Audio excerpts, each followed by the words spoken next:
Hello बच्चों, डेगन online study channel में आप लोगों का बहुत बहुत स्वागत है। So all of my dear students, आज हम बात करेंगे कि जो हमारा थर्ड चैप्टर के अंदर 11th के थर्ड चैप्टर के अंदर जो हमारा चैप्टर चल रहा है काइनेमेटिक्स, उसके अंदर स्पीड के बारे में, वेलोसिटी के बारे में और किसी पार्टिकल के एक्सेलरेशन के बारे में। देन फिर हमारे जो आगे रिकॉर्ड्स है कि गति की समीकरण होती है 3 प्रकार की, उन समीकरणों के बारे में स्टडी करेंगे। एक उनका फॉर्मेशन है और उनका प्रिडिक्शन है, वो किस प्रकार से होता है और किस प्रकार से नहीं होता है उसके बारे में। सो इन सब के ऊपर जाने से पहले मैं आप लोगों को एक बात बता दूं कि जैसे कि हाल ही सीबीएसई बोर्ड एग्जाम ने मतलब अपने सिलेबस में कोरोना के चलते 30% सिलेबस फिजिक्स का कम कर दिया है, both 11th and 12th syllabus के अकॉर्डिंग। तो उसका मैं मतलब जो पीडीएफ है वो आपके वीडियो के डिस्क्रिप्शन में दे दूंगा, ठीक है बच्चों। और अब हम स्टार्ट करते हैं हमारा चैप्टर्स, और फर्स्ट हेडिंग हमारा स्पीड के बारे में। So let's check it out. बच्चों, जैसा कि आप लोग देख रहे हो कि हमारा जो हेडिंग पॉइंट है स्पीड के बारे में, जिसे हम कहते हैं चाल, या इसका एक दूसरा नाम है वेग। हालांकि वेलोसिटी को भी वेग कहते हैं, लेकिन आप चाल के नाम से इसको समझ सकते हो। चाल का मतलब होता है सिंपल से डिस्टेंस भी कह सकते हो आप इसे, और डिस्प्लेसमेंट भी कह सकते हो। यानी कि जो तय दूरी होती है वो स्पीड कहलाती है। और जो चाल का सूत्र फॉर्मूला होता है वो होता है चाल equal to total distance covered at a particular time, total time. यानी कि rate of change of distance is called speed. Understand बच्चों? और जो चाल होती है उसका मात्रक होता है मीटर पर सेकेंड, मीटर पर सेकेंड। ये एक तरह की सदिश राशि है।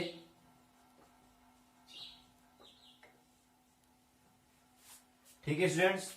और चाल को मापने का जो मेथड होता है इसे स्पीडोमीटर के द्वारा मापा जाता है। किसी भी व्हीकल के अंदर आप लोगों को अगर चाल फाइंड आउट करनी है, किसी क्वेश्चन के अंदर अगर दिया पूछा जाए कि आप लोगों को चाल फाइंड आउट करने के लिए जो मेथड है वो कौन सा है, तो चाल का जो मापन है वो स्पीडोमीटर के द्वारा किया जाता है। ठीक है मेरे बच्चों, स्पीडोमीटर के द्वारा। अब हम स्टार्ट करने जा रहे हैं। जैसे कि यहां पर मैं दो पार्ट के अंदर एक पर्टिकुलर जो डिस्टेंस होती है उसको डिवाइड करूंगा। यानी कि हम लोग एक यात्रा करेंगे दो पर्टिकुलर पॉइंट के बीच में, और उस पर्टिकुलर पॉइंट के बीच में हमें डिस्टेंस और ट्रेवल करने में जो हमें टाइम लग रहा है उस टाइम के बारे में हम लोग बात करेंगे। तो जैसे कि मैं आप लोगों को बता दूं कि जैसे मैंने यहां पर बिंदु ए से बी के बीच में ट्रेवल किया। ये कोई दो पर्टिकुलर पॉइंट है, इन दो पॉइंट के बीच में मैंने ट्रेवल किया। तो ट्रेवल करने के बाद में जैसे कि कंप्लीट डिस्टेंस है, उस डिस्टेंस को मैंने डिवाइड कर दिया डी डिस्टेंस। ए से बी के बीच में ट्रेवल किया, यात्रा की। यात्रा करने पर जो इसकी कंप्लीट डिस्टेंस है वो होती है डी। अब यहां से मान लेंगे कि माना कि ये इसका मिड पॉइंट है इस यात्रा का, या फिर इस दूरी का मिड पॉइंट ओ है। अब मिड पॉइंट ओ है तो दो बराबर समान भागों में बांटा गया है इस डिस्टेंस को। यानी कि हम लिख सकते हैं d/2 एंड d/2। और किसी पर्टिकुलर व्हीकल के द्वारा इस यात्रा को तय करने में जो वेलोसिटी लग रही है वो कंप्लीट के लिए तो एक हो जाएगी। देन फिर अगर दो पार्ट में डिवाइड कर दिया गया है तो इनके लिए हो जाएगी v1 और दूसरे पार्ट के लिए हो जाएगी v2। यानी कि एओ के लिए तो जाएगी v1 और ओबी के लिए हो जाएगी v2 वेलोसिटी। ठीक है मेरे बच्चों। अब देखिए यहां पर फर्स्ट सेटिंग जो हमारे पास में आएगा कि जब संपूर्ण यात्रा को जब संपूर्ण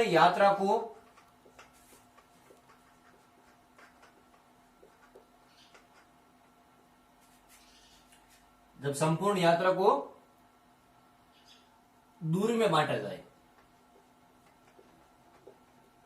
दूरी में बांटा जाए।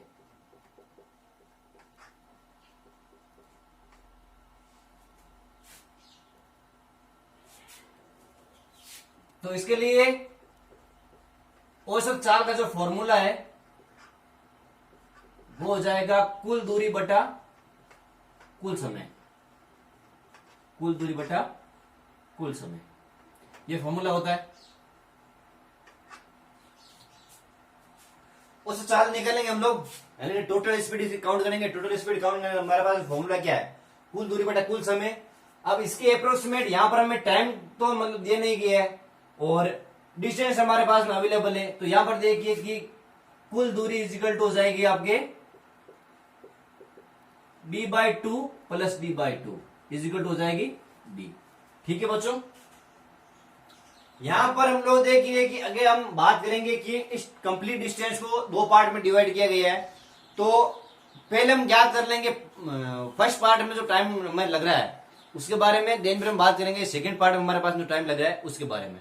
तो ये बात करते हैं कि फर्स्ट हमारा जो हेडिंग है कि प्रथम आधे भाग को तय करने में लगा समय, प्रथम आधे भाग को तय करने में लगा समय,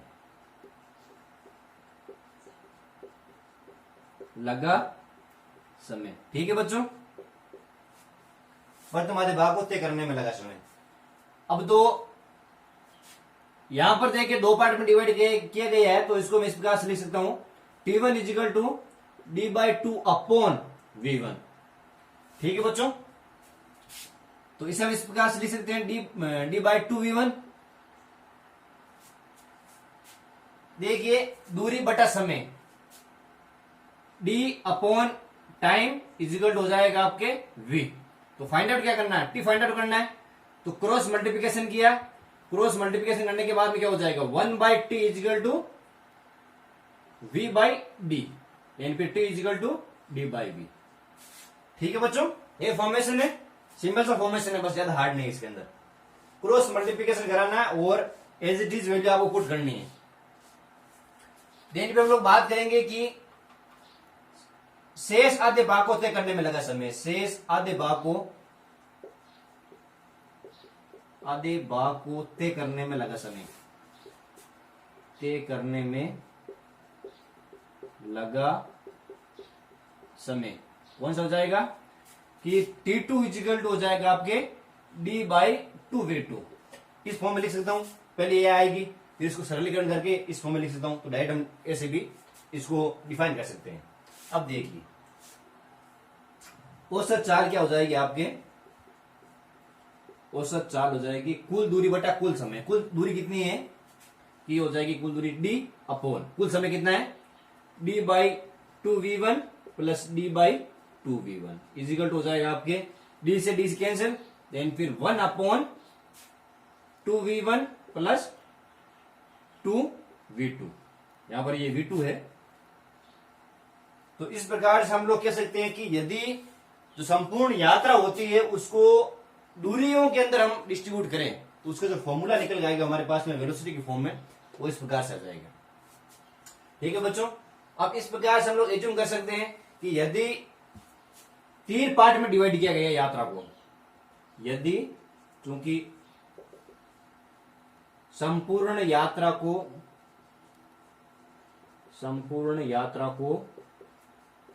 3 भागों में बांटा जाए,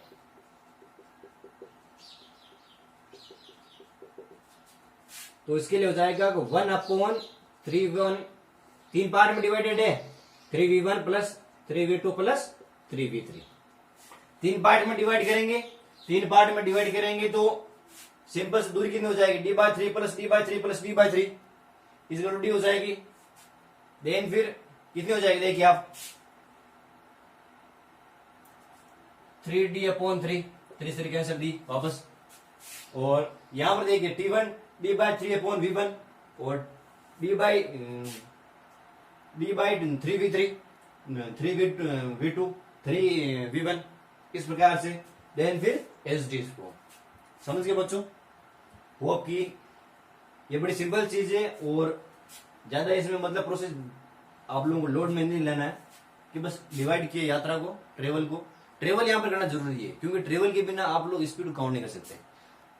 सिंपल सी चीज है कि हम लोग कहीं पे जाते हैं तो ट्रेवल होता है, और ट्रेवल होता है तो उस प्रोसेस में किसी व्हीकल द्वारा स्पीड भी होती है।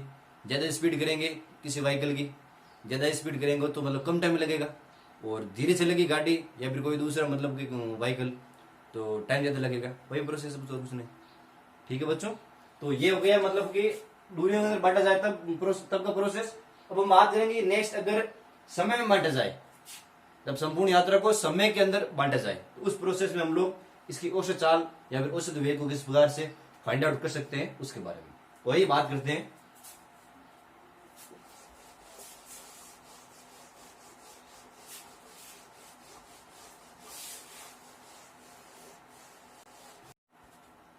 D1 कितना हो जाएगा? D1 हो जाएगा आपके D1 इज इक्वल टू, देखिए V1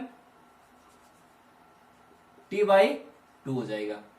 कि चाल ज्ञात करनी है तो चाल ज्ञात करने के लिए V is equal to D/T है, तो डिस्टेंस कवर करना है तो हो जाएगा क्रॉस मल्टीप्लीकेशन इसका, तो D इज इक्वल टू कितना हो जाएगा VT। यही फॉर्म मैंने यहाँ पर एज इट इज की है पुट। ठीक है बच्चों, अब देखिए यहां पर हम लोग बात करेंगे सेकंड पार्ट के बारे में। सेकंड पार्ट हो जाएगा कि शेष आधे भाग में तय दूरी कितनी हो जाएगी आपके D2 इजिकल हो जाएगा V2 T/2 के फॉर्म में। अब देखिए कुल दूरी कितनी हो जाएगी? कुल दूरी हो जाएगी D is equal to D1 plus D2। कहने का मतलब है V1 T/2 plus V2 T/2। ठीक है मेरे बच्चों, T/2 कॉमन ले लिया इसके अंदर, फिर देखिए V1 प्लस V2, ये तो हो गई टोटल डिस्टेंस। हम बात करेंगे कि हमारे पास में जो एवरेज स्पीड है उसके बारे में। एवरेज स्पीड के बारे में जो फॉर्मूला होता है वो क्या होता है कि T/2 V1 plus V2 upon total time taken, ये हो जाएगा T। ठीक है बच्चों, यहां पर हम बात करेंगे कि V1 प्लस V2 अपॉन 2 के फॉर्म के अकॉर्डिंग हम लोग इसे लिख सकते हैं। देखिए इस फॉर्मूले को T से T कैंसिल, देन फिर 2 आ गया नीचे और V1 plus V2 upper side में ले जाएगा। तो इस प्रकार से हमारे पास में ये फॉर्मूला फाइंड आउट हो गया है, एवरेज स्पीड निकल गई हमारे पास में। अब इसी तरह इस कंप्लीट डिस्टेंस को जो ट्रेवल है उसको टाइम को हम 3 पार्ट में डिवाइड करें तो उसके लिए हो जाएगा कि यदि संपूर्ण यात्रा को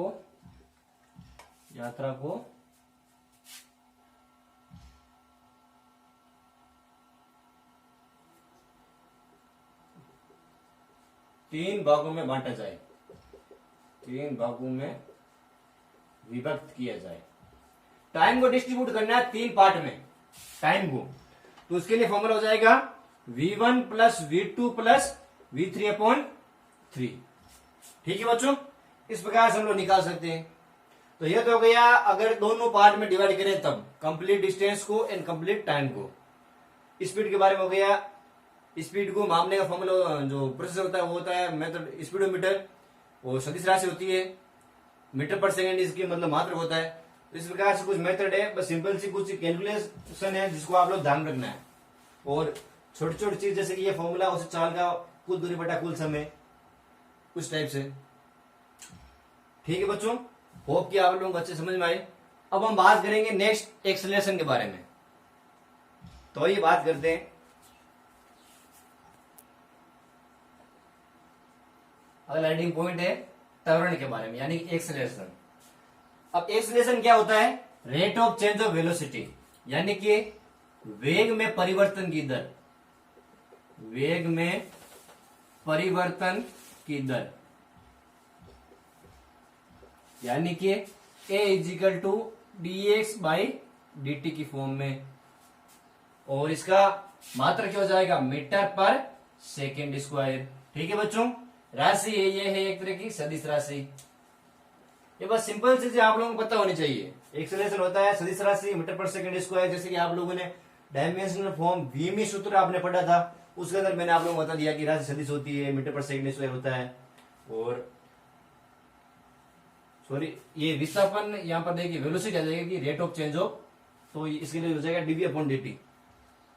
ठीक है बच्चों,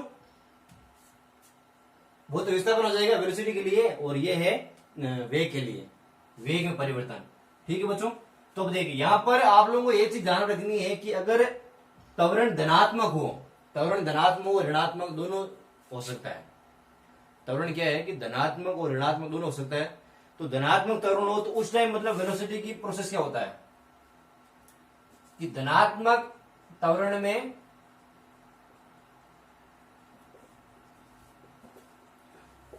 हो जाएगा, धनात्मक त्वरण वेग को बढ़ाता है, वेग को बढ़ाता है,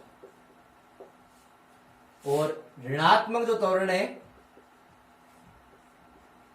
जिसे हम कहते हैं मंदन, आगे वर्ड आएगा आपके ग्राफिकल फॉर्मेशन के अंदर, तो उस टाइम नाम आएगा वर्ड। तो उस टाइम आपको समझना है कि मंदन का मतलब होता है कि ऋणात्मक त्वरण, त्वरण के अंदर कमी होना, या फिर उसकी जो वेलोसिटी है उसके अंदर कमी होना। तो मंदन का अर्थ होता है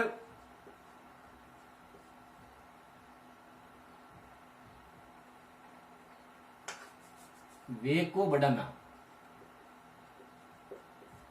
और इसके अंदर होता है वेग को घटाना। ठीक है बच्चों, घटना या फिर वेग में कमी होना, इस प्रकार से आप समझ सकते हो। अब हम बात करेंगे कि कुछ फॉर्मेशन होती है, कुछ मतलब कि फॉर्मेलिटीज होती है ग्राफिकल फॉर्मेशन के अंदर।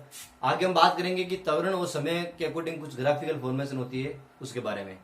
तो उस टाइम बात करेंगे कि एक समान त्वरित गतियों के बारे में, इस समान त्वरित गतियों के बारे में, तात्क्षणिक गतियों के बारे में। तो ये कुछ फॉर्मेशन है। तात्क्षणिक तो मतलब होता है कि अल्पांश जो चेंजिंग होता है वेलोसिटी के अंदर वो कहलाता है त्वरण, यानी किसी पार्टी के अंदर पार्टिकल चल रहा है, उसके अंदर कुछ चेंजिंग हुआ है थोड़ा बहुत उसकी वेलोसिटी के अंदर, तो उस टाइम जो फॉर्मेशन बनती है उसे त्वरण कहते हैं। इस तरह की कंडीशन के अंदर डिवाइड किया गया है। तो उसके लिए मैं एक नोट पॉइंट आप लोगों को लिखा देता हूं कि यदि गति के दौरान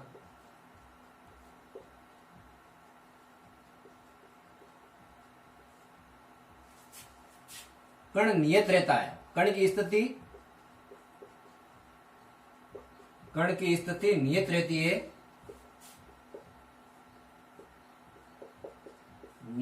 है, तो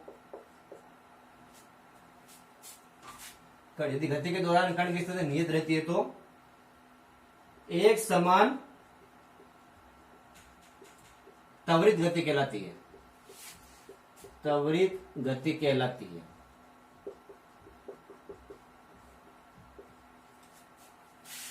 ये तो क्या फर्स्ट पार्ट। और अब इसका सेकंड पार्ट हम लिखेंगे कि यदि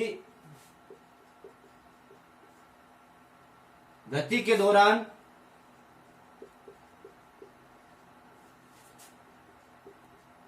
कण अपनी स्थिति बदलता है, कण की स्थिति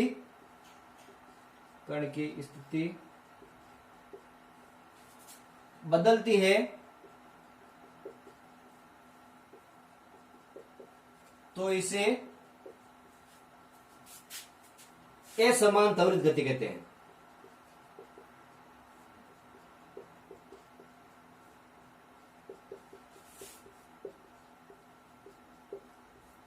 ठीक है मेरे बच्चों, यदि गति के दौरान कण कोई पार्टिकल है वो अपनी स्थिति को नियत रखता है, कांस्टेंट रखता है, तो वो तो कहलाएगी एक समान त्वरित गति। और अगर पार्टिकल अपनी पोजीशन को, अपनी जैसे कि मोशन प्रोसेस को बदलता है, चेंज करता रहता है, तो वो कहलाएगी असमान त्वरित गति। ठीक है बच्चों, ये फॉर्मेशन हम लोग ग्राफिकल फॉर्म के अकॉर्डिंग और आसानी से समझेंगे, और इसके अकॉर्डिंग आप लोगों को जो कॉन्सेप्चुअल सिस्टम है वो भी कंप्लीट हो जाएंगे। अब हम बात करेंगे नेक्स्ट की, जो पृथ्वी का त्वरण होता है वो कितना होता है। पृथ्वी के त्वरण होता है, पृथ्वी का त्वरण 9.8 मीटर पर सेकेंड स्क्वायर। ठीक है बच्चों, यह होता है पृथ्वी का एक्सेलरेशन। तो ये कुछ सिंपल सी चीजें त्वरण के बारे में जो मैंने आप लोगों को बता दी है। अब इसके जो मैथमेटिकल एनालिसिस है वो चैप्टर के एंड में हम और आसानी से समझ लेंगे इसके बारे में। तो कंप्लीट हो गया। होप कि आप लोगों को अच्छे समझ में आए। ये चीज बड़ी सिंपल सी है कि वेग में परिवर्तन दर त्वरण कहलाती है और सदिश राशि है, मीटर पर सेकंड स्क्वायर इसका मात्रक है। लेकिन फिर धनात्मक त्वरण हमेशा वेग को बढ़ाता है और ऋणात्मक त्वरण वेग को घटाता है। ग्राफिकल फॉर्मेशन अकॉर्डिंग आप यूनिफॉर्मली एवरेज जो आपकी एक्सेलरेशन है, एवरेज एक्सेलरेशन और इंस्टेंटेनियस एक्सेलरेशन, उसके बारे में और आसानी से पढ़ लोगे। ठीक है बच्चों। अब नेक्स्ट हम बात करेंगे कि जो हमारे पास में कुछ ग्राफिकल फॉर्म है, जैसे कि स्थिति समय ग्राफ के बारे में, वेलोसिटी समय ग्राफ के बारे में और एक्सेलरेशन समय ग्राफ के बारे में। तो सबसे पहले हम स्टार्ट करेंगे कि स्थिति समय ग्राफ के बारे में। तो आइए देखिए बच्चों, प्यारे बच्चों, अब मैंने आप लोगों के बॉडी समझ कुछ मतलब स्थिति समय ग्राफ के बारे में बताया है। इसके अप्रोक्सीमेट आप लोग एक चीज को लीजिए कि कोई पार्टिकल है, कोई पार्टिकल है, उसकी एक्स और टी के सापेक्ष आप लोगों को गति करवानी है। अब गति के अकॉर्डिंग आप लोगों के इसके अंदर कॉन्सेप्चुअल चीजें क्लियर होनी चाहिए कि इसके मोशन में कहाँ रुकावट आती है, किस टाइम रुकावट आती है, अगर टाइम को चेंज करे उस टाइम रुकावट आती है, या फिर कण को स्थित रखें आगे मोशन कराए ना उस टाइम उसका क्या प्रोसेस होता है, क्या प्रोसेस नहीं होता है, उसके बारे में। तो आइए बात करते हैं कि जैसे कि आप लोग सबसे पहला जो आपके ग्राफ है वो देख पा रहे हो एक्स और टी के बीच में, जो कि इस प्रकार से है। देख बच्चों, अब 8 0 आप लोग ओरिजिन पॉइंट है और टी और एक्स के सापेक्ष आप लोगों ने ग्राफ बनाया है। इसके अंदर आप लोग एक बात समझोगे कि पार्टिकल मान लेंगे यहां पर है, इस पोजीशन पर है इस ग्राफ अकॉर्डिंग, और इसने चलना प्रारंभ किया, चलना प्रारंभ किया। सबसे पहले इस टाइम पर था तो यहां पर टाइम कितना था 0। चलना प्रारंभ किया, टाइम के रेस्पेक्ट में जैसे ही कण चल रहा है, कण चल रहा है, तो इसके टाइम के अंदर जैसे कि जो वृद्धि हो रही है वो कांस्टेंट है। पार्टिकल में जो मतलब वृद्धि हो रही है वो क्या है, कांस्टेंट है टाइम के रेस्पेक्ट में। ये कंप्लीट चीज नहीं है, समझ रहे बात को। जैसे कि यहां से चलना करना प्रारंभ किया, फर्स्ट टाइम पार्टिकल वो 0 पर था या रेस्ट पर था, यहां पर 0 पर था क्योंकि 0 टाइम में मेजर किया हुआ है। फिर इस पोजीशन पर आया टाइम के रेस्पेक्ट में, तो यहां पर भी 0 होगा। इस पोजीशन पर आया जैसे मैंने माना, तो इस टाइम यहां पर 0 पर होगा। तो कंप्लीट जो पार्टिकल है वो मतलब इजीली हम क्या मान सकते हैं कि कण स्थिर अवस्था में नियत है, कांस्टेंट है, गति नहीं हो रही। क्यों गति हो रही है लेकिन टाइम रेस्पेक्ट में, तो टाइम तो मतलब बराबर में, इक्वल में। आप लोग अगर इसे यहां पर 0 कहोगे तो इस टाइम इसको 0 क्यों नहीं कह सकते, ये चीज है। तो यहां पर कण की जो पोजीशन होगी वो क्या होगी, स्थिर अवस्था में। ठीक है बच्चों। अब देखिए आगे समझेंगे, आगे समझोगे ग्राफ तो आसानी से आप लोगों को समझ में आएगा ग्राफ कि अब देखिए सेकंड वाले जो ग्राफ है हमारे पास में, सेकंड वाले ग्राफ के अंदर क्या बताया गया है कि कोई पार्टिकल है वो इस टाइम यहां से चलना प्रारंभ करता है और अपवर्ड डायरेक्शन की तरफ चलता जाता है। ठीक है बच्चों, 100 के बीच में ग्राफ है, तो ये कंडीशन क्या है, संभव नहीं है। वाई आप पूछोगे कि सर क्यों संभव नहीं है, क्योंकि एक पर्टिकुलर टाइम पे किसी पार्टिकल की 2 पॉसिबिलिटीज हो नहीं सकती मेरे बच्चों। इस कारण से कोई पार्टिकल है, 2 पॉसिबिलिटीज हो नहीं सकती, या तो पॉसिबिलिटीज ये रहेगी या पॉसिबिलिटीज ये रहेगी। हाँ, अगर इसे मिटा दें तो ये पॉसिबिलिटीज बन जाएगी। समझ गए बात को। 2 पॉसिबिलिटीज है, अगर ये एक्स के अकॉर्डिंग है तो ये भी एक्स के अकॉर्डिंग हो जाएगी और ये टाइम के अकॉर्डिंग हो जाएगा। जैसे कि इसे मान लें del X and del T, इस टाइप इस फॉर्म के अकॉर्डिंग। ठीक है बच्चों, तो ये प्रक्रिया क्या है, संभव नहीं है। समझ गए बात को। सेकंड जो हमारे पास में थर्ड प्रोसेस है उसके अंदर हम बात करेंगे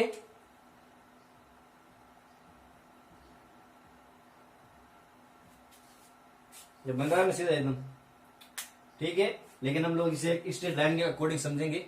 स्ट्रेट लाइन आप लोग मान लेना इसको। अब देखिए यहां पर हम क्या कर रहे हैं कि एक वर्टिकली एक चीज बन जा रही है, इसके विकर्ण जा रहा है। तो इस पॉइंट में बात करूं या फिर किसी भी पॉइंट पर बात करूं, तो यहां पर जो समय और स्थिति है वो क्या हो जाएगी, इसकी पोजीशन क्या हो जाएगी, xt। इस प्रोसेस में भी पोजीशन हो जाएगी xt, क्योंकि टाइम और जो स्थिति है वो दोनों एक्यूरेट फॉर्म के अंदर है। जैसे जैसे इसके अंदर पोजीशन बढ़ेगी वैसे वैसे टाइम का भी इंक्रीज होता जाएगा, जैसे जैसे टाइम घटेगा वैसे वैसे पोजीशन भी घटती जाएगी इसकी।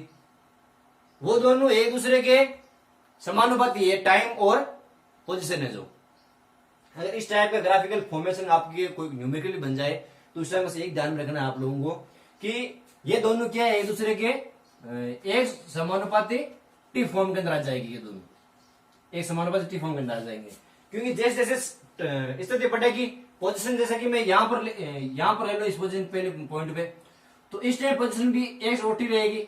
यहां पर ले लूं या फिर यहां पर ले लूं, तो जैसे जैसे पोजीशन बढ़ेगी वैसे वैसे इसका टाइम भी बढ़ता जाएगा। ये बात आप लोगों को ध्यान रखना है, ये ट्रिक आप लोगों को ध्यान रखनी है। ठीक है बच्चों, नेक्स्ट हम बात करेंगे कि हमारे पास में जो एक समान नेगेटिव से गतिशील है। अब इस चीज को तो हम कह देंगे एक समान पॉजिटिव वेग से गतिशील, यानी कि इसके अंदर वेग क्या कर रहा है, बढ़ रहा है, धनात्मक है, धनात्मक जैसे कि ये तो वेग बढ़ रहा है। अब इस फॉर्म के अंदर भी हम लोग कहेंगे एक समान नेगेटिव से गतिशील। नेगेटिव से गतिशील क्यों है,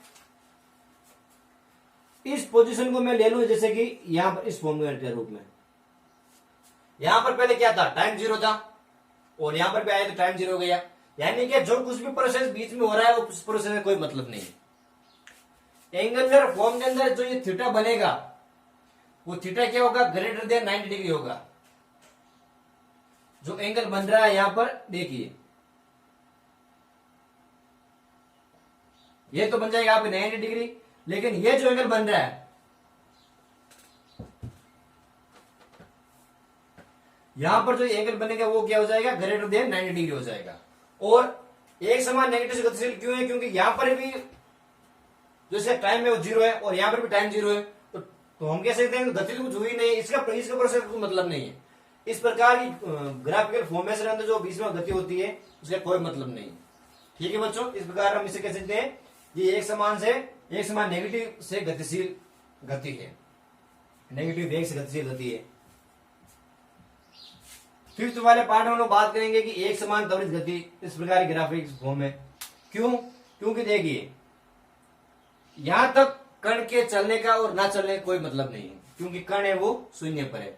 फिर एकदम से इसने अपवर्ड डायरेक्शन के अंदर चलना प्रारंभ किया, जैसे ही चलना प्रारंभ किया तो कर्व की फॉर्म के अंदर देखिए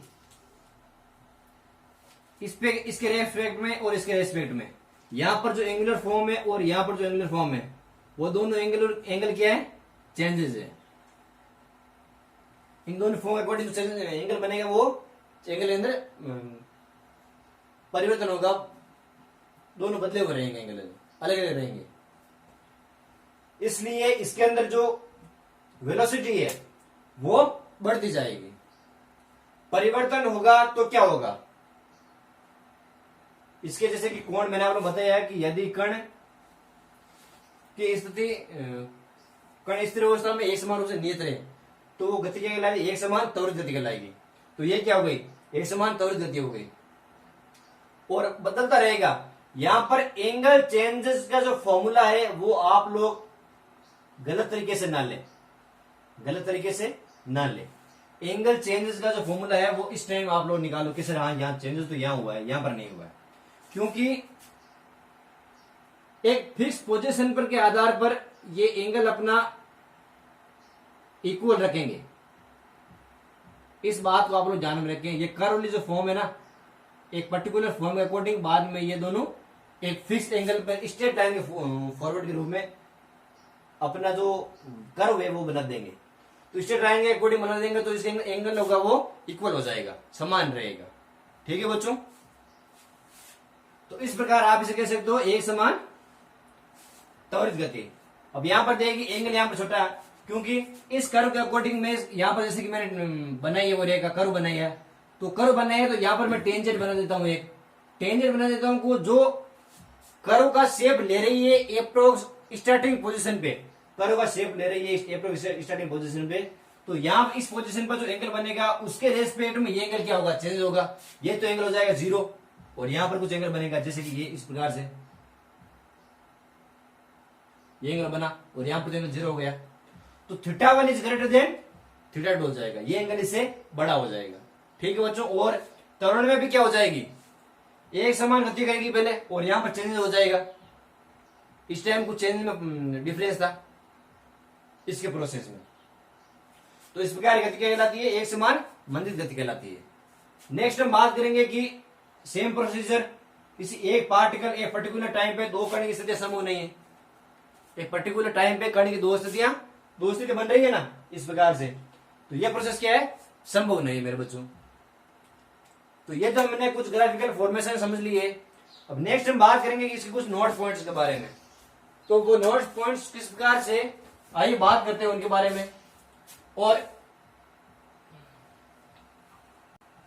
ठीक है बच्चों, और आप लोग मतलब जो मैं ग्राफिकल फॉर्मेशन बताई आप लोगों को, तो अच्छे से इसको नोटबुक के अंदर डिराइव करने के बाद में, डायग्राम बनाने के बाद में, इसको आप लोग एक फिक्स कॉन्सेप्चुअल चीज से और आसानी से दिमाग में आराम से पढ़ें, ताकि आप लोगों को और इसके अंदर समझ में आए। और इस टाइप के कुछ न्यूमेरिकल्स होंगे वो मैं आप लोगों को आगे बता दूंगा। जैसे कि आप लोगों के क्वेश्चन है वो डीपीपी सीट है, वो आपके लिए आसान हो जाए। ठीक है बच्चों। और इसमें कुछ भी चेंजेस नहीं है, चीजें बस आप लोगों के जो समझने वाली चीज है ना, वो आपकी मेजर कैच होनी चाहिए।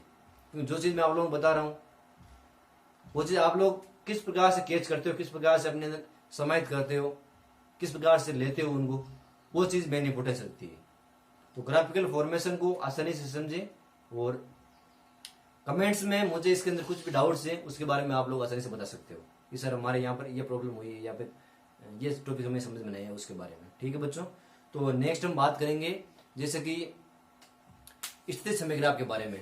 तो स्थिर समय ग्राफ के बारे में कुछ पॉसिबिलिटीज होती है, कुछ संभावना होती है, इनके नोट्स पॉइंट होते हैं। जैसे कि ऐसे सभी स्थिति समय ग्राफ की ढाल, स्थिति समय ग्राफ की ढाल कण के वेग को बताती है, वेग को निरूपित करती है, वेग को निरूपित करती है, निरूपित करती है। ठीक है बच्चों। ढाल हो जाएगी इसके अंदर टेन थीटा, ढाल का मतलब होता है, ये बात आप लोग ध्यान में रखें। अब नेक्स्ट हम बात करेंगे जैसे कि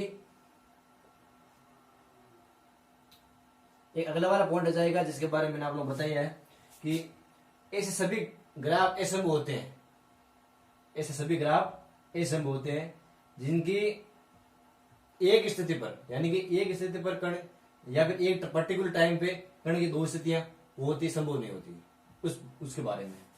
ऐसे सभी ग्राफ असंभव होते हैं, असंभव होते हैं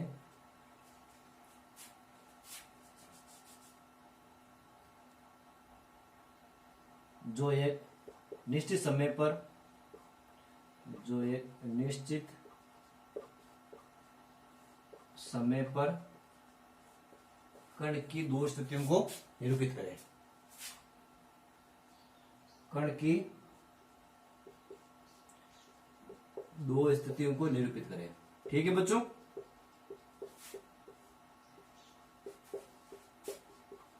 ये हेडिंग पॉइंट आप लोग ध्यान में रखना।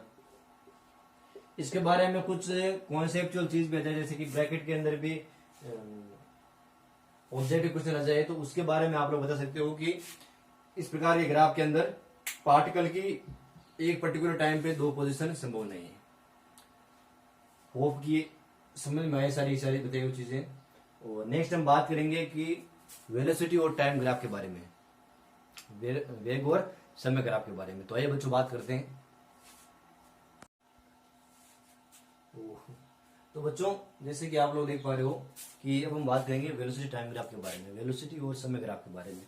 तो जैसे कि इसके अंदर जो कंडीशंस दी हुई है कि कुछ फिफ्थ ग्राफ दिए हुए हैं इसके अप्रोक्सीमेट आप लोग समझ सकते हो कि पार्टिकल की उस टाइम जैसे कि स्थिति और समय ग्राफ के अकॉर्डिंग, तो आप लोगों ने फर्स्ट ग्राफ देखा था कि किसी एक पर्टिकुलर टाइम पर किसी पार्टिकल की टाइम के रेस्पेक्ट में जो मोशन होता है वो कांस्टेंट मोशन कहलाता है। ठीक है बच्चों, लेकिन फिर ये सेम प्रोसीजर है, उसका मतलब चेंज तो कुछ है नहीं इसके अंदर और उसके अंदर स्थिति वाले में और इसमें, क्योंकि स्थिति rate of change of distance ये कहलाता है, rate of change of distance velocity कहलाता है, या फिर हम चाल कह सकते हैं उसको। उसी प्रकार से सेकेंड वाले प्रोसीजर में आप देख सकते हो कि किसी पर्टिकुलर टाइम पे किसी पार्टिकल की दो कंडीशन संभव नहीं है, पॉसिबल नहीं है, उसके हिसाब से एक समान मंदिर गति मोशन हो रहा है पार्टिकल के अंदर, रेस्ट से स्टार्ट किया वापस रेस्ट के अप्रोक्सीमेट आ गया, और गति के अंदर क्या हुआ है, मोशन के अंदर इंक्रीजेस तो हुआ नहीं, उसके अंदर गति कमी हो रही है। पहले फर्स्ट टाइम कम हुआ, गति कम, सॉरी तो वेलोसिटी वो कम थी, 0 पर थी, देन फिर वहां से स्टार्ट किया नीचे की तरफ आए, तो एक फिक्स पॉइंट पे जहां तक हमें आना है वहां तक आए, तब उस टाइम उसकी वेलोसिटी वापस 0 हो गई, तो वर्धित हुई नहीं बिल्कुल भी। ऐसा नहीं है कि एक 0 पर से स्टार्ट किया तो वापस बढ़ रही है कुछ और नहीं, तो उस प्रकार की कंडीशन है नहीं, बस कमी हुई है, तो इसके लिए हम कह सकते हैं एक समान मंदिर गति। ठीक है बच्चों, नेक्स्ट हम बात करेंगे कि त्वरण में वृद्धि, उसके बारे में। पर्टिकुलर पॉइंट पे स्टार्ट किया, पहले फर्स्ट टाइम उसकी वेलोसिटी 0 थी, इस टाइम से स्टार्ट किया तो वेलोसिटी अब इंक्रीज भी हो रही है। वेलोसिटी में क्या हो रहा है, सॉरी तो एक्सेलरेशन क्या हो रहा है, इंक्रीजन हो रहा है। आप वेलोसिटी में भी इंक्रीजन कह सकते हो कि इस फॉर्मेट के अंदर आप देख सकते हो कि यह तो है टाइम और यह है वेलोसिटी। अब इस टाइम अगर मैं बात करूं, वेलोसिटी अलग है, इस टाइम में क्या वेलोसिटी अलग है, तो वेलोसिटी के अंदर इंक्रीजेस हो रहा है, वेलोसिटी के अंदर इंक्रीज, जो इंक्रीज इस फॉर्मेट के रूप में यहां पर ये जो एंगल बन रहा है ना, इसका एंगल यहां पर पर्टिकुलर मेजरली काम में आएगा आपके, क्योंकि यहां से स्टार्ट किया है, यहां पर पहले तो 0 था, इस पॉइंट पर्टिकुलर पॉइंट स्टार्ट किया था पी पॉइंट पे, तो वेलोसिटी क्या कर रही है, इंक्रीज ही कर रही है, कर स्ट्रेट फॉर्म में नहीं है, कर्व्ड फॉर्म में है इसे, इस प्रकार से। ठीक है बच्चों, दिन फिर हम लोग बात करेंगे कि इस टाइम में कि यहां पर होती है त्वरण में कमी।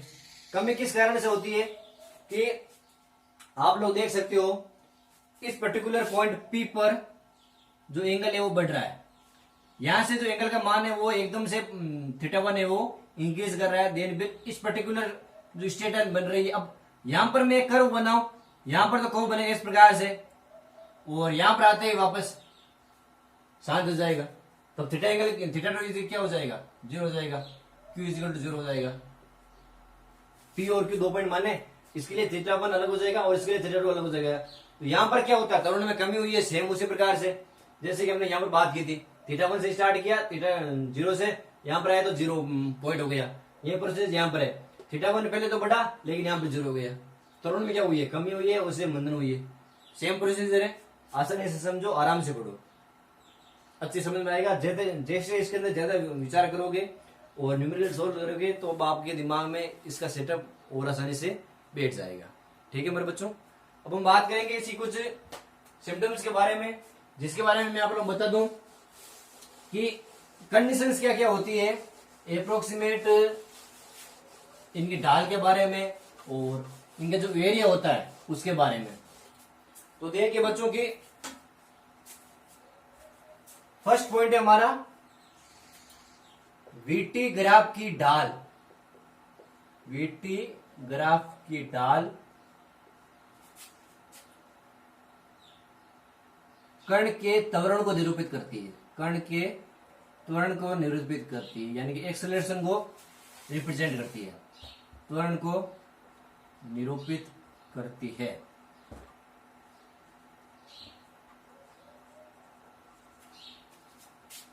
देन फिर आ जाएगा कि अब हम बात करें जैसे एरिया के बारे में।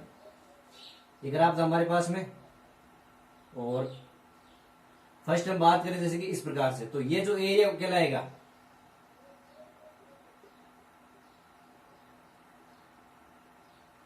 उस एरिया को क्या कहेंगे, हम क्षेत्रफल को क्या कहेंगे? तो इसके लिए कहेंगे कि वीटी ग्राफ का क्षेत्रफल, वीटी ग्राफ का क्षेत्रफल ते दूरी को निरूपित करता है। ठीक है बच्चों, ते दूरी को निरूपित करता है।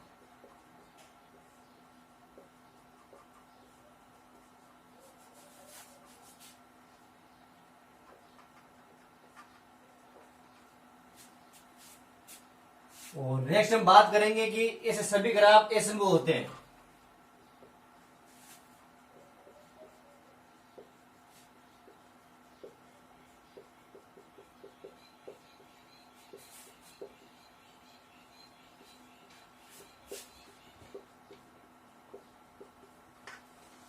जो कण की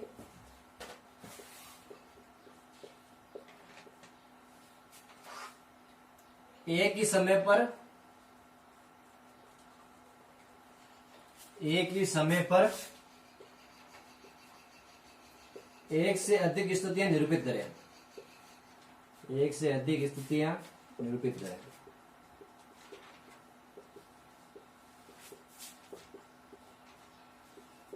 ठीक है बच्चों, तो इस प्रकार की कुछ कंडीशंस हो गई।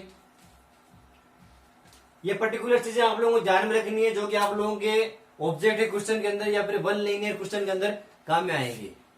और इसका ध्यान रखें, क्योंकि स्लोप किसे कहते हैं, वो स्लोप किसमें अंदर काम आएगी। वेलोसिटी टाइम ग्राफ की स्लोप किसे कहलाती है, एक्सीलरेशन को रिप्रेजेंट करती है, उस प्रकार से।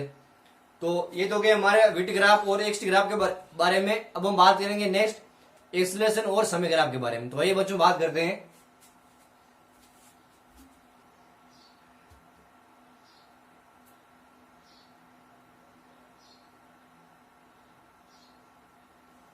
ठीक है बच्चों, तो हम बात करेंगे त्वरण समय ग्राफ के बारे में।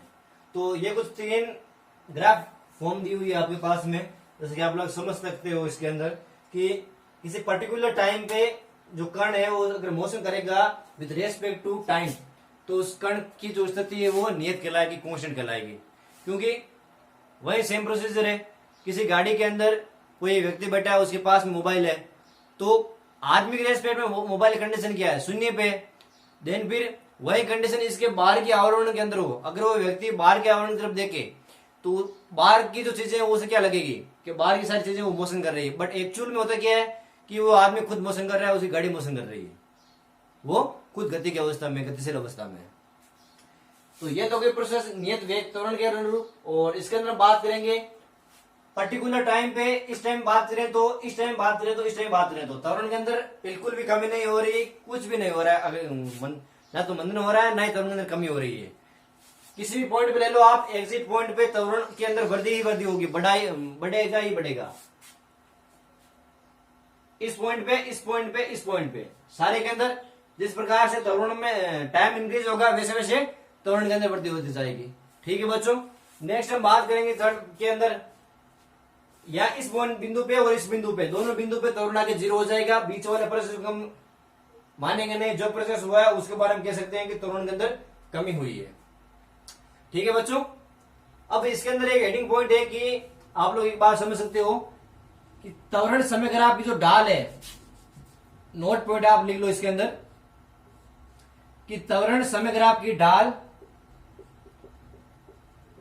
त्वरण समय ग्राफ की ढाल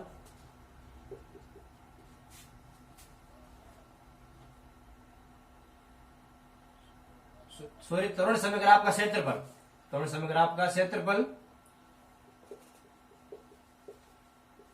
कण के वेग को निरूपित करता है, वेग को निरूपित करता है। ठीक है बच्चों,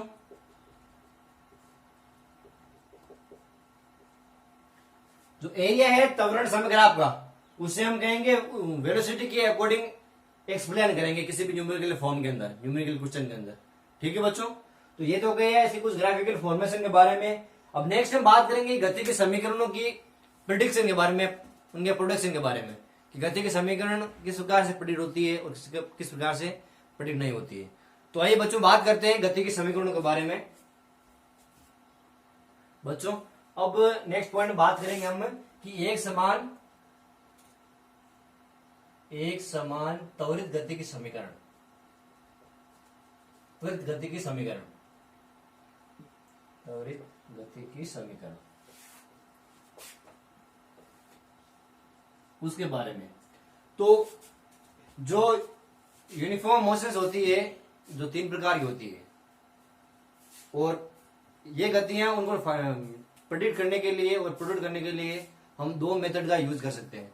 हमारा फर्स्ट मेथड है वो है ग्राफिकल मेथड, और सेकंड जो मेथड है वो है कैलकुलस मेथड, या फिर हम कह सकते हैं कलन मेथड।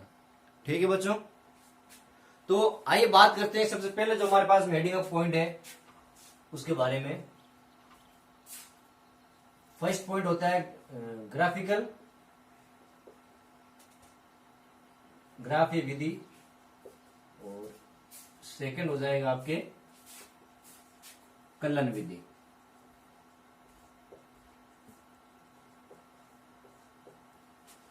ठीक है बच्चों, और फर्स्ट टाइम हम बात करेंगे हमारे जो ग्राफीय विधि उसके बारे में।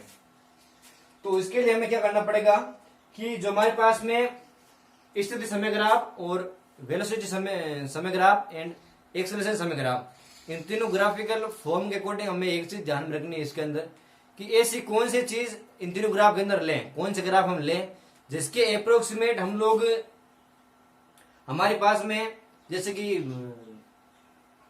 वेलोसिटी टाइम ग्राफ के बारे में अगर बात करें तो एक्सेलरेशन फॉर्म भी आ जाए और दूरी भी आ जाए,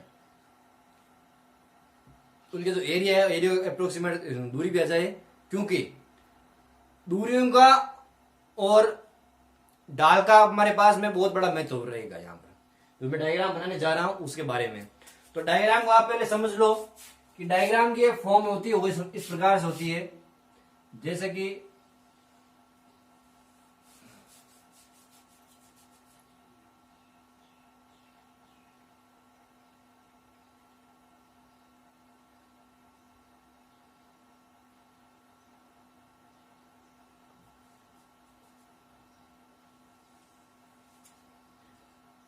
ये होगा टाइम, टाइम के अप्रोक्सीमेट में।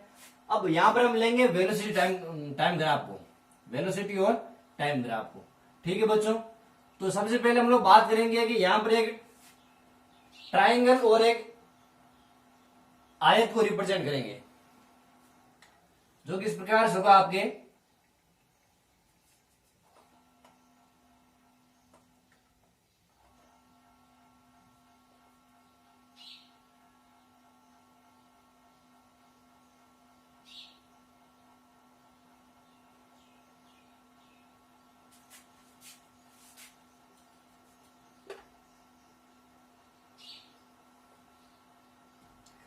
अब इस फॉर्म के अंदर बच्चों देखिए यहां पर आयत और त्रिभुज मैंने लिया है जो कि इस प्रकार से है,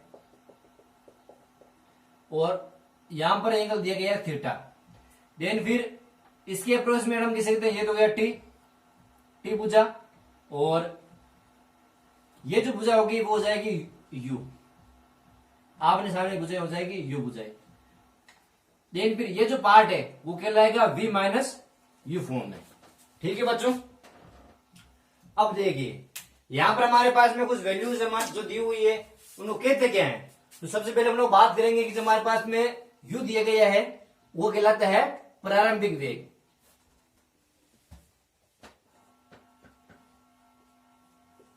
प्रारंभिक वेग जिसे हम शून्य भी कह सकते हैं, और v का मान दिया गया है अंतिम वेग,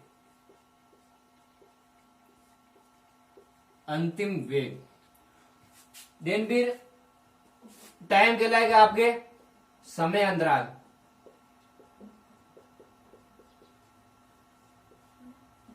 ठीक है बच्चों। अब हम यहां पर गति की फर्स्ट समीकरण को प्रेडिक्ट करेंगे। तो गति की फर्स्ट समीकरण का जो इस प्रकार से फॉर्मेशन है कि सबसे पहले हेडिंग के बारे में बात करें तो गति की प्रथम समीकरण, गति की प्रथम समीकरण। वेग समय ग्राफ की ढाल क्या कहलाती है, त्वरण कहलाती है। तो देखिए वेग समय ग्राफ की ढाल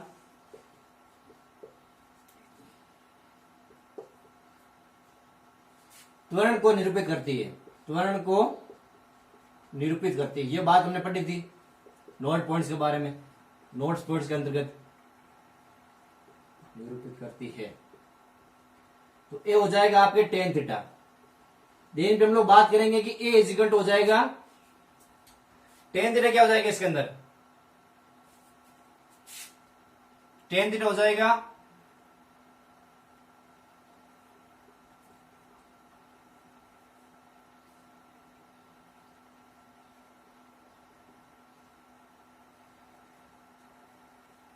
लंब बटा आधार। इसके अंदर लंब बटा आधार देखिए v minus u upon T, ये फॉर्मेशन है लंब बटा आधार के रूप में। तो इसे हम कह सकते हैं कि AT is equal to V minus U, AT is equal to V minus U. तो यहां पर देखिए ये हो जाएगा फॉर्मेशन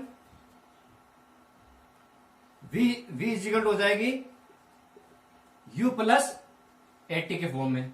तो ये हमारे पास में गति की जो फर्स्ट इक्वेशन है वो निकल कर आ गई है।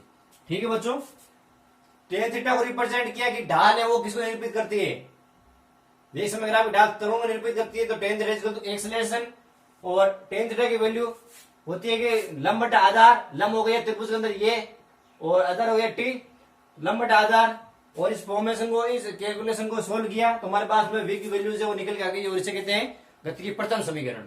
ठीक है बच्चों, अब नेक्स्ट हम बात करेंगे जो बी पोर्शन के अंदर गति की द्वितीय समीकरण के बारे में, गति की द्वितीय समीकरण के बारे में।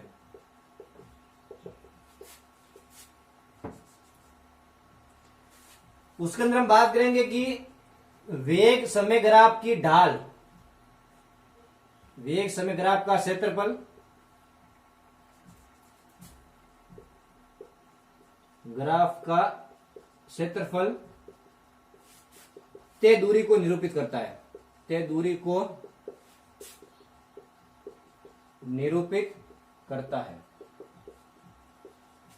ठीक है बच्चों, तो इसके रिप्लेसमेंट हो जाएगा कि दूरी को निरूपित करता है तो दूरी को हम कहेंगे एस, और यहां पर हम एस के बारे में लिख देंगे तय दूरी। ठीक है बच्चों, एस के अकॉर्डिंग रिप्रेजेंट करेंगे तय दूरी को, डिस्टेंस को, जो कि हो जाएगा, अब देखिए दूरी यहां पर दो पार्ट में डिवाइडेड है, ये दूरी डिस्टेंस, एक तो होती है आयत के क्षेत्रफल के बारे में डिस्ट्रीब्यूटेड है, और एक त्रिभुज के क्षेत्रफल के बारे में डिस्ट्रीब्यूटेड है। तो यहां पर दोनों के एरिया को हम लिखेंगे, दोनों का जो क्षेत्रफल है उसको लिखेंगे। तो प्रथम हो जाएगा आयत का क्षेत्रफल, आयत का क्षेत्रफल प्लस त्रिभुज का क्षेत्रफल। ठीक है बच्चों, यहां पर देखिए एस इजिकल हो जाएगा आयत क्षेत्रफल क्या कहलाता है, लंबाई इंटू चौड़ाई, तो यूटी हो जाएगा इसके लिए, तो यूटी प्लस 1/2 आधार इंटू ऊंचाई, 1/2 इंटू आधार, आधार क्या है त्रिभुज का, टी इंटू ऊंचाई क्या है, ऊंचाई v माइनस यू।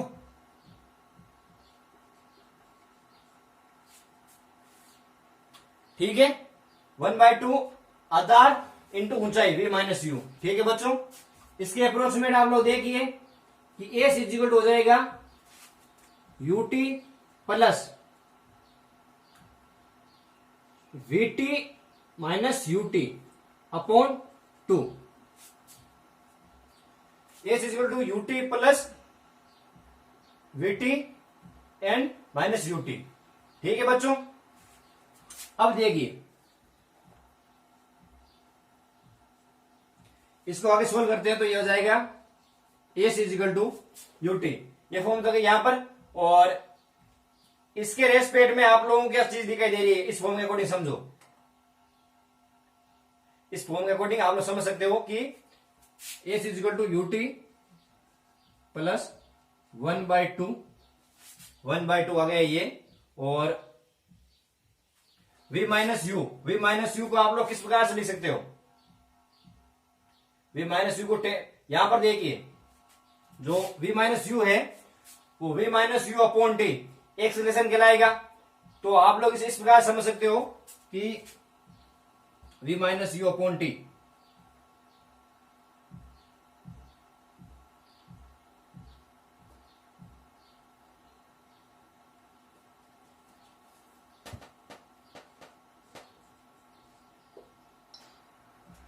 तो इस प्रकार से ये हो जाएगा v minus you upon D. तो आप देख सकते हो इसके अकॉर्डिंग v माइनस यू यहाँ पे क्या है, 80 है, 80 है। तो देखिए इसको डायरेक्ट सॉल्व कर लेते हैं हम लोग, t और 80। इस प्रकार से ये हो गया ut प्लस 1/2 80 स्क्वायर। ठीक है मेरे बच्चों, तो ये निकल के आ गया हमारे पास में गति की जो सेकंड इक्वेशन है उसके बारे में, इक्वेशन सेकंड के बारे में। और अब हम बात करेंगे नेक्स्ट जो हमारे पास में गति की थर्ड समीकरण है उसके बारे में। तो यहां तक तो हो गया, आप लोग देख सकते हो कि क्या प्रोसेस इसका क्या नहीं है। सिंपल चीज है, पहले स्लोप को लिखेंगे, फिर एरिया हमारे पास में क्या काउंट हुआ है उसके बारे में लिखेंगे, और नेक्स्ट हम यहां पर लिखेंगे कि जो गति की थर्ड समीकरण है वो किस प्रकार से निकल आती है, आप लोग देख सकते हो।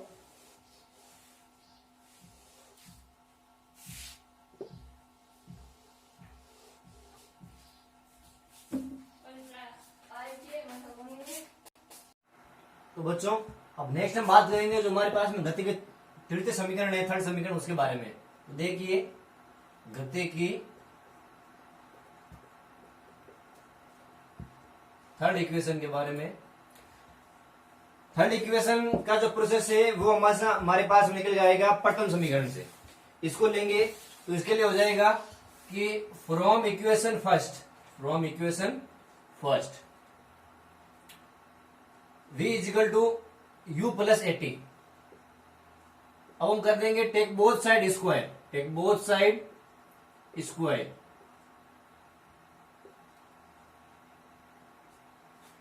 अब देखिए यहां पर ये हो जाएगा v square equal to u square plus A T square ले लेंगे। तो डायरेक्टली सोल्व कर लेते हैं हम यहां पर। चलिए प्रोसेस चलने दो, कोई ना। v square equal to u square plus A square T square plus 2a T U. ठीक है बच्चों, ये हो जाएगा। अब देखिए यहां से वैल्यू निकल के फाइंड आउट होगी v square equal to U square plus 2। ऐसे फॉर्मूला क्या होता है, ut प्लस 1/2 80 स्क्वायर। ut यह तो हो जाएगा ut plus you square plus ut हो जाएगा, और ut प्लस 1/2 80 स्क्वायर।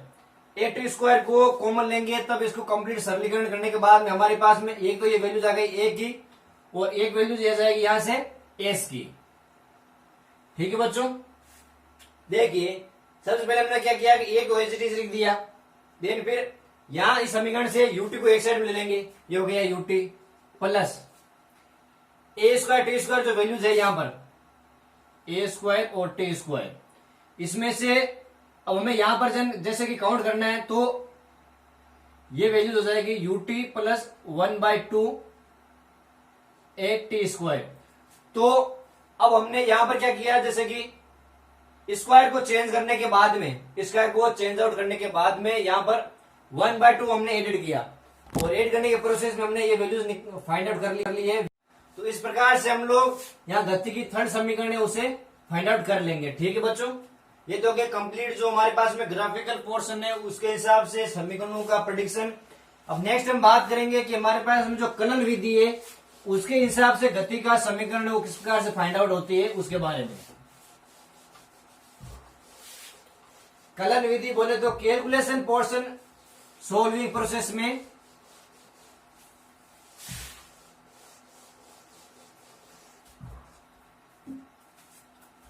सेकंड है कलन विधि।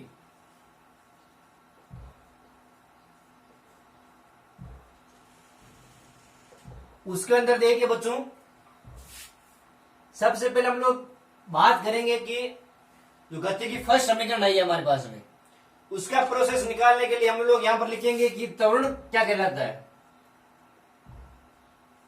त्वरण कहलाता है वेग में परिवर्तन की दर, वेग में परिवर्तन की दर। ठीक है बच्चों, ये प्रोसेस है। अब देखिए यहां पर हो जाएगा a equal to dv upon dt, हम कह सकते हैं इसे।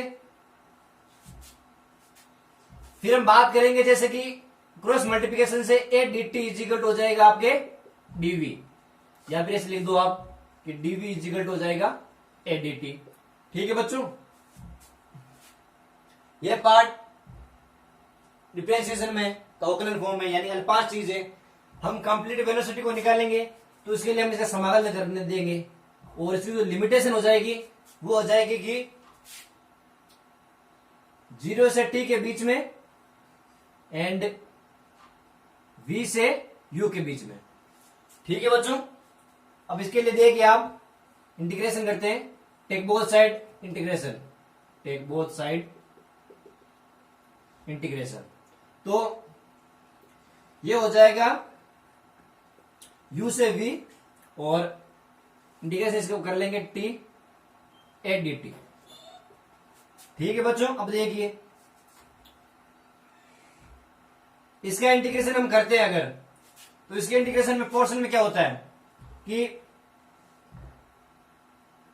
1 क्या करते हैं, तो इसके लिए हो जाएगा v माइनस यू,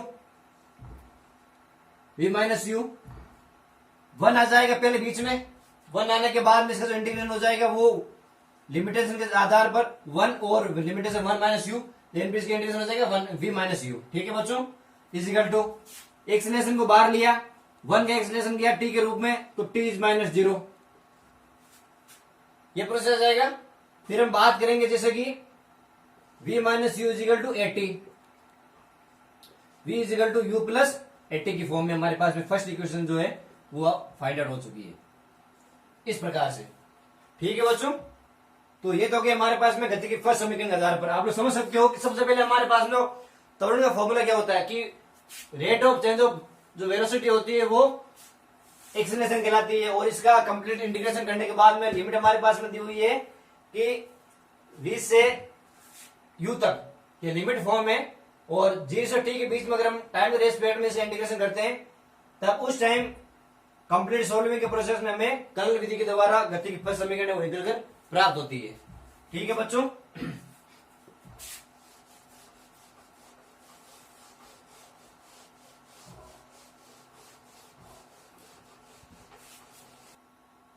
नेक्स्ट बच्चों हम लोग बात करेंगे जो हमारे पास में सेकंड पोर्शन है कि गति के सेकंड समीकरण के लिए वेलोसिटी क्या कहलाती है, वे कहलाता है कि विस्थापन में परिवर्तन की दर, विस्थापन में परिवर्तन की दर। ठीक है बच्चों, तो वो क्या होती है, v equal to D S by D T हो जाएगी, D S by D T हो जाएगी। तो इसके लिए देखिए डी एस इजिकल टू हो जाएगा v डी टी। अब जो दूरी हमारे पास में आई है वो अल्पांश फॉर्म में है, यानी कि अल्पांशिक रूप में है। इसके लिए हम लोग क्या करेंगे, इसका इंटीग्रेशन कर लेंगे ताकि कंप्लीट जो हमारे पास वैल्यूज दी हुई है उसका हम वेलोसिटी निकाल, डिस्प्लेसमेंट है वो निकाल सकते हैं। तो इसके लिए हम इंटीग्रेशन करेंगे, तो take both side integration, take both side integration for limit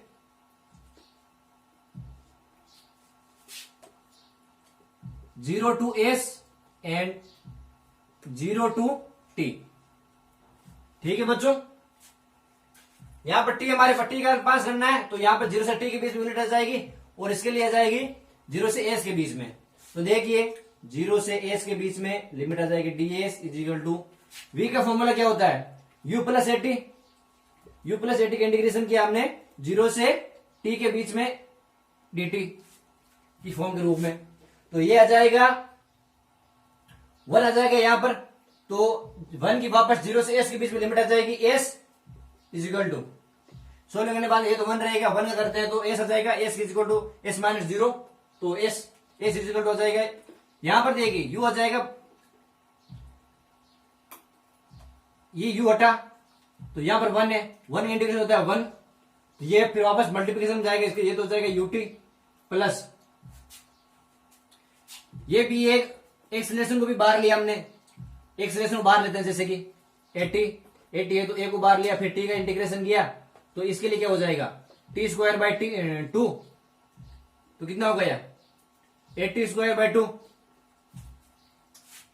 80 square by two हो गया। तो इस प्रकार से हम लोग कह सकते हैं कि ये क्या हो गई, गति की सेकंड समीकरण हो गई। सिंपल सी जब इंटीग्रेशन करना है, लिमिट्स पुट करनी है और कुछ नहीं, क्योंकि कलन विधि के अंदर आप लोग डायरेक्टली चेंजिंग समझ सकते हो। इसके अंदर जो चेंजिंग हुआ है उसका प्रोसेस क्या है, विस्थापन क्या कहते हैं, त्वरण क्या कहते हैं, उसके हिसाब से। ठीक है बच्चों, नोट कर लो आसानी से। और सिंपल सा इसके अंदर इंटीग्रेशन फॉर्म है और कुछ नहीं है। अब बच्चों नेक्स्ट जो हमारे पास में थर्ड इक्वेशन आ रही है गति की, उसको हम कलन विधि के द्वारा फाइंड आउट करेंगे। तो उसके लिए क्या लिखेंगे कि हमने पढ़ा था ए इजिकल टू क्या होता है, rate of change of velocity, D V equal to dt। ये प्रोसेस पढ़ा था हमने।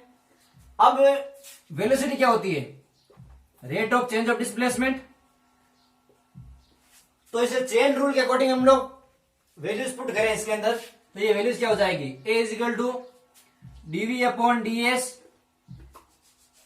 DV upon ds dot ds upon dt। ये चेन रूल की फॉर्म हम लोग लिख सकते हैं इसे। तो यहां पर देखिए बच्चों, ds अपॉन dt क्या हो जाएगा, v ए इजिकल हो जाएगा आपके v dv अपॉन ds। ऐसे लिख सकते हैं हम लोग इसे। ऐसे लिखने के बाद में हम लोग इसे इस प्रकार से लिख सकते हैं कि सॉल्विंग करिए, ए ds इजिकल हो जाएगा आपके v dv। ठीक है बच्चों, यहां पर हम लोग इसकी लिमिट है उस लिमिट को लिखेंगे 0 से 2 के बीच में और 0 से v के बीच में। ठीक है बच्चों, और इंटीग्रेशन कर देंगे इसका। Take both side integration with limit 0 to s and 0 to v। इसके अप्रोक्सीमेट देखिए बच्चों आप लोग, यहां लिमिट है वो v से u के बीच में आएगी, v से u के बीच में लिमिट है वो लिमिट इतना चेंज हो जाएगा, क्योंकि हम लोग वेलोसिटी की जो वैल्यूज है उसको फॉर्म होती है वो क्या होती है, जैसे कि फॉर्मूला होता है आपके V square equal to U square plus 2as। तो इसके लिए वी स्क्वायर और यू स्क्वायर दोनों को ध्यान रखना पड़ेगा। तो इसके लिए लिमिट हो जाएगी v से u के बीच में। यहां पर देखिए, यहां पर हम लिमिट लेंगे कि integration of a to 0 to s के बीच में इजिकल टू ds हो जाएगा आपके ये तो। और यहां पर क्या हो जाएगा, v का इंटीग्रेशन करेंगे u से v के अप्रोक्सीमेट। ठीक है बच्चों, इस फॉर्म के अंदर। तो यहां से वैल्यूज आ जाएगी, देखिए कि a आ जाएगी बाहर तो, और अंदर क्या आ जाएगा इसका इंटीग्रेशन s। समझ रहे बात को। फिर देखिए यहां पर हम लोग इसे इस प्रकार से लिख सकते हैं कि v का जो इंटीग्रेशन है वो क्या हो जाएगा, v स्क्वायर बाय 2। लिमिट क्या लगेगी इसके अंदर, u से v के बीच में। तो इंटीग्रेशन सॉल्विंग प्रोसेस क्या हो जाएगा आगे, v square by 2 minus u square by 2। Then फिर as इक्वल हो जाएगा आपके v square minus u square by 2 लिख सकते हैं इसे। क्रॉस मल्टीप्लिकेशन कराए इसका तो ये हो जाएगा 2as equal to V square minus U square. Formula क्या होता है, V square equal to U square plus 2as। ठीक है बच्चों, इस प्रकार से आप फॉर्मेट है वो समझ सकते हो। ये हमने कलन विधि के द्वारा और ग्राफिकल फॉर्मेशन के द्वारा कंप्लीट जो इसका मल्टीप्लिकेशन है और सॉल्विंग प्रोसेस है वो निकाल लिया, गति के तीनों समीकरण निकाल ली।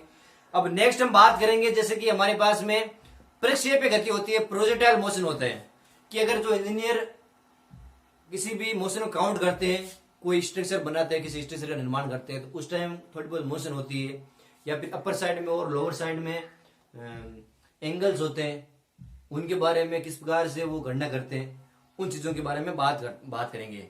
और नेक्स्ट हम बात करेंगे जैसे पक्षियों की गति के बारे में, और किसी व्यक्ति और नाव के बारे में, जैसे बारिश और छाता के बारे में जो एंगल बन रहा है, जो गति हो रही है, कि बारिश अगर सीधी पड़ रही है तो उस टाइम मतलब जो मोशन होगा वो क्या कहलाएगा किसी व्यक्ति के रेस्पेक्ट में, और बारिश अगर तिरछे हो रही है तो उस रेस्पेक्ट में व्यक्ति के मोशन है वो किस प्रकार से कहलाएगा, और उनके बीच में एंगल किस प्रकार से फाइंड आउट होगा उसके बारे में।